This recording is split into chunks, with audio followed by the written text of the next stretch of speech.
aming mapagmahal, inilaga kami anak sa amin ng mabawang pagsasalo sa banal na bigin. Pagkalubong siya rinida, ay makapahinabang sa pag-Kristo sa kabilang buhay, sa pamamagitan na rin ang anak mong mahal.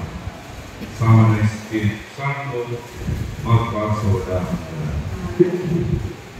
Mga kapatid, bago natin natin isurihan tunang sa Trinidad, pagkukulan natin siya ng pamamahal, payag natin ang ating pagmamahal sa Kanya. Nagabin natin magawag sa kalooban ng Kanyang pagpano, tumakas tayong pag-ibig-ibig din.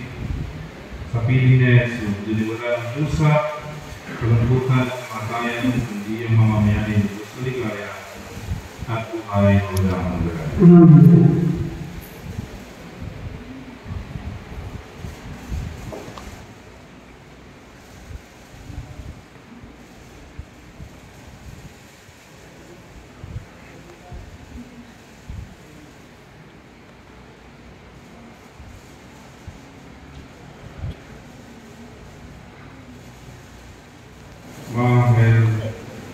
Mga banal na nasa kalangitan din sa samahan, ang gilid namin kumanaw sa piling ng pamamahal. Ang gilid namin kumanaw sa piling ng pamamahal. Si Kristo mag-aakay sa kandunan niya klamamo pang tunay ng lahi. Ang gilid namin kumanaw sa piling ng pamamahal.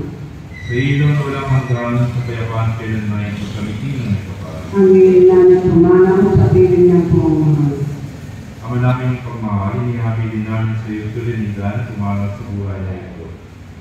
Huwag mo siyang papabayaan, pamalagin mo siyang buhay sa iyong piling. Alang-alang sa iyong awa at pag-ibig, katawarin mo na sana kanyang mga pagkukunan at nagawa mong pagkakasaran, dala ng kanyang kahinaan. Manatili mo siyang maligaya sa iyong piling, kasama niyong anak ng Espiritu Santo, magpasawalang hanggan. Paalam sa iyo, kapatid, na pumanaw ang kasapiling kanawa ng tunay kapal. Ang pagpapala ng Diyos ay baunin mo sa ngalan ng Ama at ng Anak ng Espiritu Santo. Sa paraiso, makikita-kita muli tayo. Samahan tayo ng mga santo, kahit na may nauuna, tayo rin ay magsasama upang lagi tayong binigaya sa piling ng Diyos Ama. Amen.